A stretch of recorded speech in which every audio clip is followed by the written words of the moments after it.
Plane को 1.5 घंटे के अंदर रनवे पर लैंड कर लेना था, पर 1.5 घंटे तो दूर की बात, पूरे 3 घंटे हो चुके थे पर प्लेन का कुछ पता नहीं। सच जानने के लिए 2 फाइटर जेट को प्लेन को ढूंढने के लिए भेजा गया। फाइटर जेट का पायलट जब प्लेन को देखा तो देखकर दंग ही रह गया। वह देखता है कि प्लेन ऑटो पायलट मोड पर है। पायलट सहित सभी पैसेंजर इमरजेंसी ऑक्सीजन मास्क लगाकर मरे के समान बेहोश पड़े थे। यह देख फाइटर जेट के पायलट को कुछ भी समझ में नहीं आया, क्या यह हकीकत है या फिर है कोई सपना। वक्त था 14 अगस्त सन 2005। हेलियोस एयरवेज फ्लाइट 522 अपनी अगली उड़ान की तैयारी कर रही थी, जो देश साइप्रस के नरलाका से जाने वाली थी देश ग्रीस के एथेंस। सुबह का समय था। पैसेंजर के प्लेन में आने से पहले एयर होस्टेस सीट तथा मैनुअल को चेक की। फाइनली समय हो चुका था यात्रियों के अंदर आने का। 58 वर्षीय कैप्टन तथा को पायलट भी कैबिन में आ चुके थे।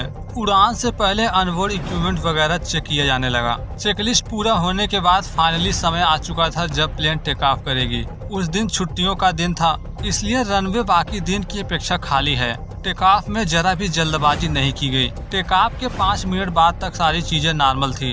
फाइनल अल्टीट्यूड भी सेट कर दिया गया, जो था 34,000 फीट। ऊंचाई सेट करने के बाद प्लेन जैसे जैसे ऊपर जाने लगी, देखकर तो लग रहा था सारी चीजें नॉर्मल है, पर टेक ऑफ किए हुए 12 ही मिनट हुए थे। इन्हें take off configuration warning alarm सुनने को मिला। वार्निंग को सुन कैप्टन आश्चर्य में पड़ गए, क्योंकि टेक ऑफ कॉन्फ़िगरेशन वार्निंग तभी बजती है जब प्लेन ग्राउंड पर हो और टेक ऑफ करने के लिए रेडी ना हो। थोड़े समय तक तो इन्हें यही सोचने में लग गया, आखिर ये अलार्म इतनी ऊंचाई पर क्यों बज रहा है। उन्होंने सारे मैनुअल को वापस से चेक किया, जहां उन्हें पता चला कि सब कुछ नॉर्मल है। फिर यह अलार्म बज कहां से रहा था कुछ पता नहीं। जब कुछ समझ में नहीं आया तो 2 मिनट के अंदर ही एटीसी से कांटेक्ट किए।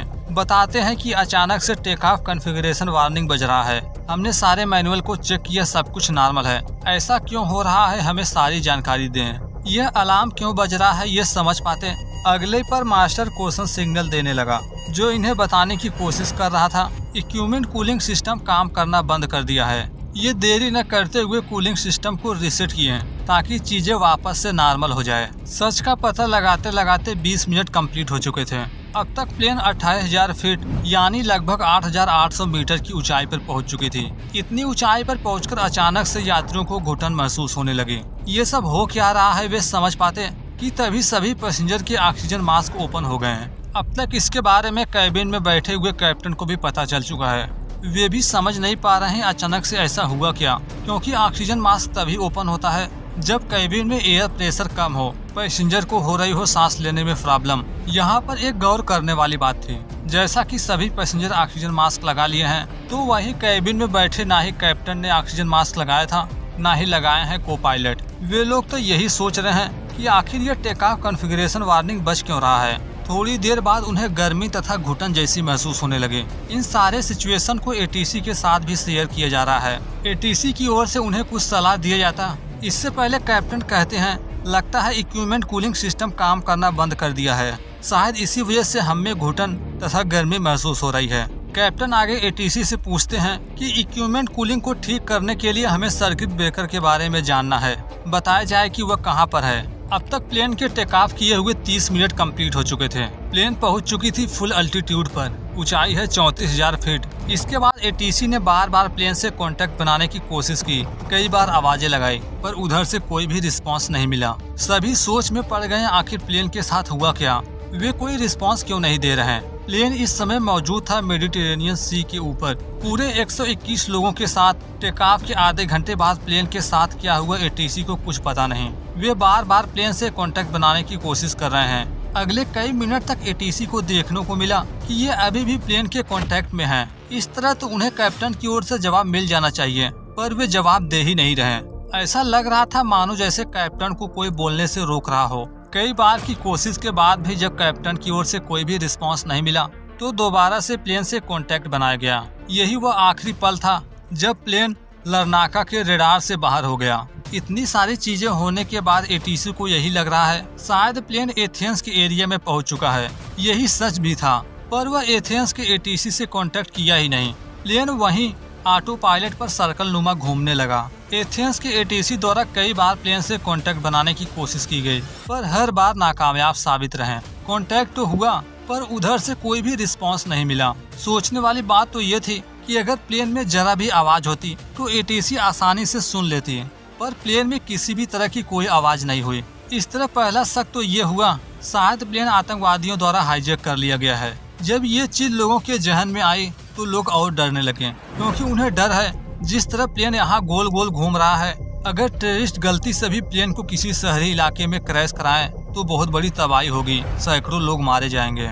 इसलिए देरी न करते हुए उस इलाके को खाली करने के लिए कहा गया जहां प्लेन बार बार घूम रही थी। जैसा कि प्लेन 9 बजे टेक ऑफ की थी, जिसे पौने 11 बजे लैंड कर लेना चाहिए था। जब ऐसा नहीं हुआ, टेक ऑफ हुए 2 घंटे कंप्लीट हो गए, रेडियो कॉल पर भी कोई जवाब नहीं मिला, तो सच पता करने के लिए 2 F-15 फाइटर प्लेन को प्लेन के पास भेजा गया, ताकि करीब जाकर ये पता लगा सके कि आखिर प्लेन में चल क्या रहा है। वे लैंड करने की बजाय बार बार सर्कल नुमा घूम क्यों रहे हैं। आधे घंटे बाद फाइनली दोनों फाइटर जेट प्लेन के पास पहुंच गए। अब इन्हें ये पता करना है कि आखिर प्लेन में चल क्या रहा है। फाइटर जेट के पायलट ने भी प्लेन के पायलट से कांटेक्ट किया। दोनों लोग रेडियो कॉल पर थे। फाइटर जेट का पायलट कई बार सच जानने की कोशिश किया, बार बार पूछना चाहा कि आखिर चल क्या रहा है, पर प्लेन के कैप्टन की ओर से कोई भी जवाब नहीं आया। जब प्लेन के और करीब गए तो उन्हें देखने को मिला कैबिन में सिर्फ को पायलट दिख रहा है, जिसका सर आगे की तरफ झुका है, मानो जैसे वह बेहोश हो गया हो, जबकि कैप्टन का सीट खाली था, उनके सीट पर कोई नहीं है। फाइटर जेट का पायलट ये सारी जानकारी एटीसी को दिया कि हमने अभी अभी कैबिन में देखा, वहाँ कैप्टन है ही नहीं, को पायलट है, पर उनका सर आगे की तरफ झुका हुआ है। वे हमारे सवालों का जवाब भी नहीं दे रहे हैं। पूरा सच जानने के लिए पैसेंजर के विंडो की ओर जाया गया, जहां पहुंचकर इन्होंने जो देखा उनके होश से उड़ गए। ये देखते हैं कि सभी पैसेंजर ऑक्सीजन मास्क लगाए हुए हैं, साथ ही साथ उन सभी का शरीर आगे की तरफ झुका है। उनमें से एक भी ऐसा बंदा नहीं है जिसके बॉडी में जरा भी मूवमेंट हो, मानो जैसे सभी लोग बेहोश हो गए हो। इतना सब कुछ देखे ही थे कि तभी ये अचानक से देखते हैं कि कोई कैबिन का डोर ओपन करके कैबिन की ओर जा रहा है। वह उनके सामने कैप्टन की सीट पर जाकर बैठा। पर यहाँ गौर करने वाली बात यह थी कि जो बंदा कैप्टन की सीट पर बैठा है उसके भी चेहरे पर लगा हुआ है इमरजेंसी ऑक्सीजन। ये देखते ही तुरंत एटीसी को इन्फॉर्म किया गया। कहते हैं कि हमने अभी अभी एक ऐसे शख्स को देखा जो चल फिर पा रहा है, अभी अभी आया है कैबिन में। ये जानकारी मिलते ही एटीसी वापस से प्लेन से कांटेक्ट की, उस आखिरी बंदे से बात करने की कोशिश की जो सही सलामत है। कई बार के कोशिश के बाद भी एटीसी को कोई जवाब नहीं मिला। वह आखिरी बंदा था कौन, वह कैबिन में करने क्या आया था, कुछ पता नहीं। इसी टाइम फाइटर जेट के पायलट को देखने को मिला प्लेन का लेफ्ट इंजन काम करना बंद कर दिया है। वह बड़ी तेजी से आ रही है नीचे। दोनों फाइटर जेट के आने के बाद जितनी भी चीजें हो रही थी, फाइटर जेट का पायलट सब कुछ सामने होते हुए देख रहा है। प्लेन जब नीचे आने लगी वह तब भी इस चीज को नोटिस किया।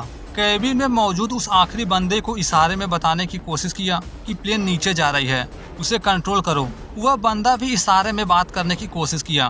फाइटर जेट का पायलट भी हाथ हिलाकर इशारा किया कि हाँ प्लेन नीचे जा रही है, उसे कंट्रोल करो। पर यह हालात बदल पाते कि देखने को मिला दाएं साइड का इंजन भी बंद हो गया है। प्लेन एक ऊंची पहाड़ी के करीब पहुंच चुकी थी।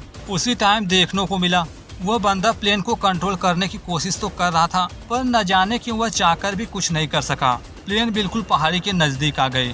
अब तक फाइटर जेट के पायलट को एहसास हो चुका था शायद अब इस प्लेन को नहीं बचाया जा सकता। हुआ भी ऐसा ही, प्लेन पहाड़ी से जा टकराई। यह प्लेन हादसा इतना भयानक था, देखकर लग रहा था किसी का भी जीवित बचना नामुमकिन होगा। फाइनली ऐसा हुआ भी। जब तक बचाव कर्मी वहां तक पहुंचे, प्लेन में कोई भी जीवित नहीं बचा था। उस टाइम प्लेन में क्या हुआ था, कैप्टन अपने सीट से गायब क्यों थे। सबसे गौर करने वाली बात तो ये थी कि सभी लोग ऑक्सीजन मास्क लगाकर अधमरे क्यों थे, और वह बंदा कौन था जो आखिरी समय में कैबिन में पहुंचकर कैप्टन की सीट पर बैठा और खुद प्लेन को ऑपरेट करने की कोशिश किया। वह प्लेन को कंट्रोल करने की कोशिश भी कर रहा था या जानबूझकर प्लेन को क्रैश कराया है। सवाल तो बहुत सारे थे, पर जवाब किसी के पास नहीं था। हादसे के बाद से ही इन्वेस्टिगेटर अपने काम पर लग गए। सबसे पहले वॉइस रिकॉर्डर को डिकोड करने की कोशिश की गई। अब तक इन्हें जो पहले से पता था उनमें से पहला तो यह है, जब फाइटर जेट के पायलट ने प्लेन पर नजर गड़ाई तो उन्हें देखने को मिला था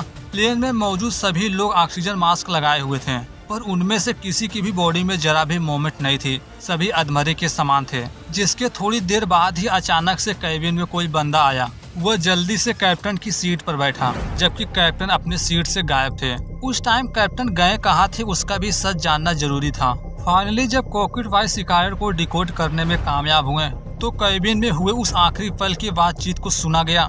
जब वह बंदा कैबिन में आया था, जहां इन्हें सुनने को मिला, वह बार बार सिर्फ मेडे मेडे कह रहा था। मेडे मेडे का अनाउंसमेंट तभी किया जाता है जब प्लेन या फिर शिप में आई हो कोई इमरजेंसी। इतना सुनकर ये तो कंफर्म हो चुका है उस टाइम टेरर अटैक नहीं हुआ था। अगर प्लेन में कोई आतंकवादी होता तो वह उस बंदे को कैबिन में भला क्यों आने देता। जब उस बंदे के बारे में और भी जानकारी निकाली गई तो पता चला वह एक कमर्शियल पायलट था जिसकी अभी हाल ही में ट्रेनिंग चल रही थी। पर आगे चलकर जो उसके बारे में पता चला किसी ने भी उम्मीद नहीं की थी।